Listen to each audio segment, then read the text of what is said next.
Crafters, it's Kathy here for our Try It Tuesday. So for this Tuesday, I'm going to be trying out some colored pencils, and I thought I would use this stamp here from a nice penny black stamp. It's nice and simple, it's quick to color because the little pieces that I'm coloring are just so small. So here's why I've decided to use colored pencils. Two reasons. One is they've got a really fine tip on them. I sharpen mine to a super pointy tip, you can see.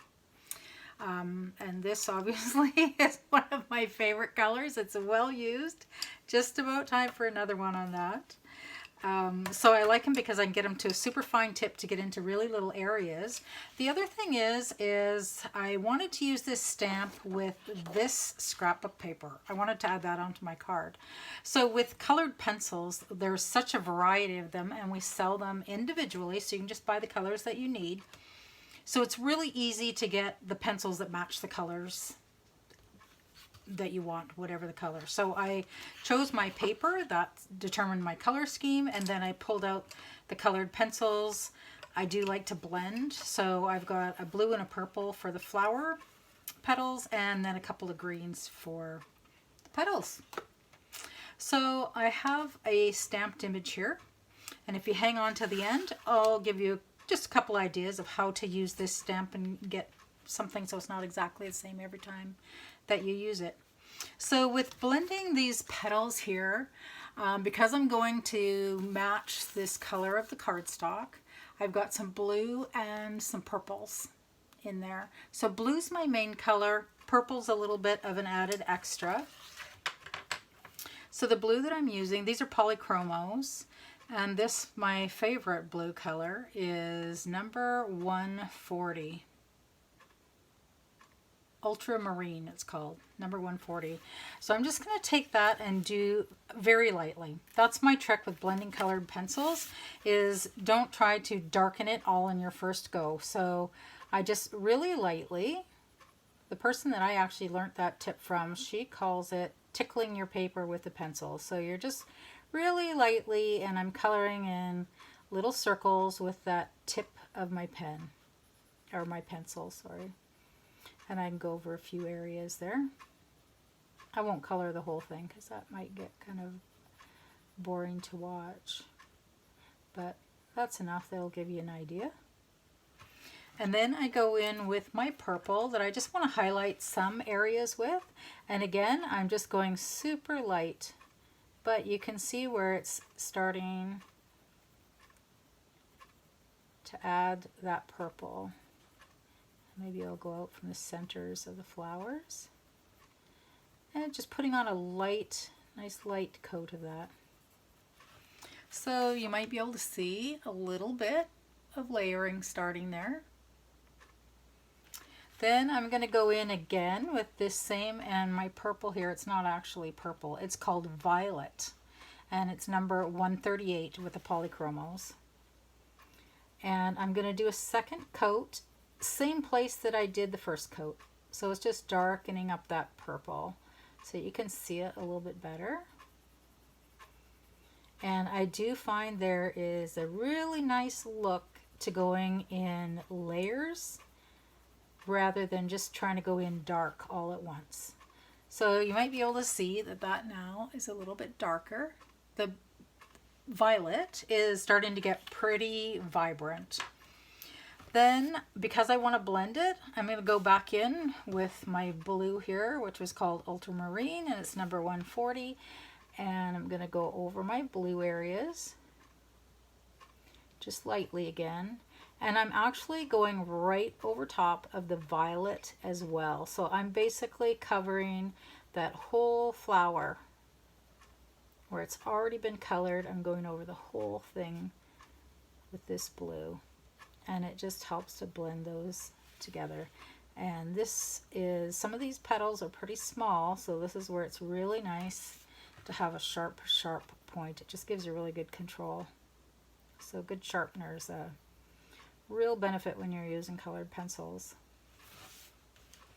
And the thing about colored pencils is if you happen to go outside the lines or you get your pencil someplace you don't want it, you can actually erase it. So if you've got a good quality eraser, you won't even leave a smudge mark behind. So you can kind of get a second chance if that matters to you.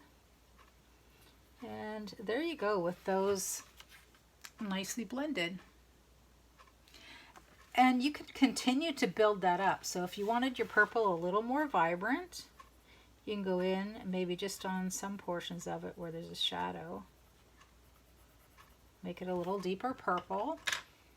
And then I do like to blend it out. So I'm going to go back over wherever I colored plus part of the area that was colored before and just blend that out with my blue. So you can see where that blends in pretty nicely.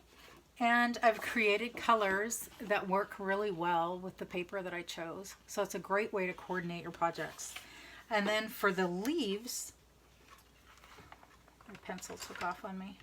I'm going to do the same thing. I like to go in with the light color first. So these are the two greens that I'm using.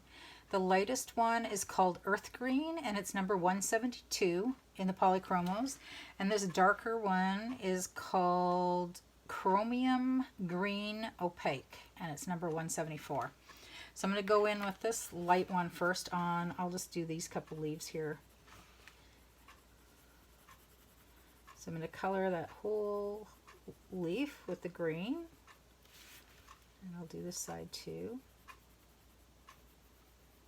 Just lightly. Then I'll go in wherever I want it to be a little bit darker, maybe on the underside of the leaf. Maybe a line up the middle, and on this side too. And then I'll take my light one again and just go over that whole area. So it's blending the dark in. I'm going right over top where I colored with dark. I'm going right over top where I colored the first layer with this.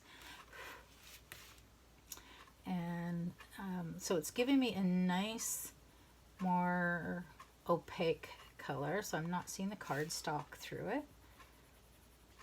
And I would say that here I've just about blended it out where I'm really not seeing the dark green anymore.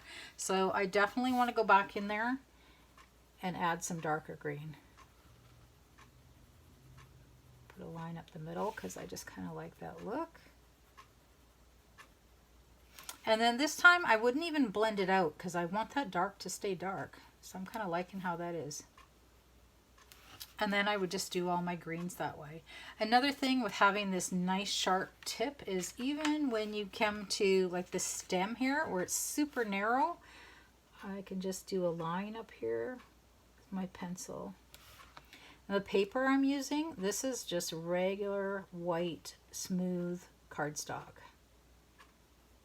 So it actually happens to be the Basil brand, but you can use really any paper is going to work with your pencils. Something nice and smooth. If it's got a texture on it, then your texture shows up. It's kind of bumpy, but nice and smooth with these. So yeah, even these stems, it's so easy to just get in there with this nice fine tip. So here's the card when it's finished coloring, and I just tied on some ribbon. We sell a lot of this sheer ribbon in many colors. We've got it at both of our locations. I believe this stamp right now is just in our Sherwood Park store, but we'll check on that. This is where I took some colored pencils and went through a stencil. I don't really like the look of that, so I wouldn't bother doing it again. I'd rather do ink or distress ink, something like that through it. And these little pearls, if you can see them on there, that was fun. So what I did on here, I used these Nouveau Jewel drops. And I thought, oh, this bottle matches my cardstock. This is going to be a nice little embellishment. And then when I put them on, it was like they were clear. I didn't even see the color, and I was very disappointed. I thought, I don't even like this.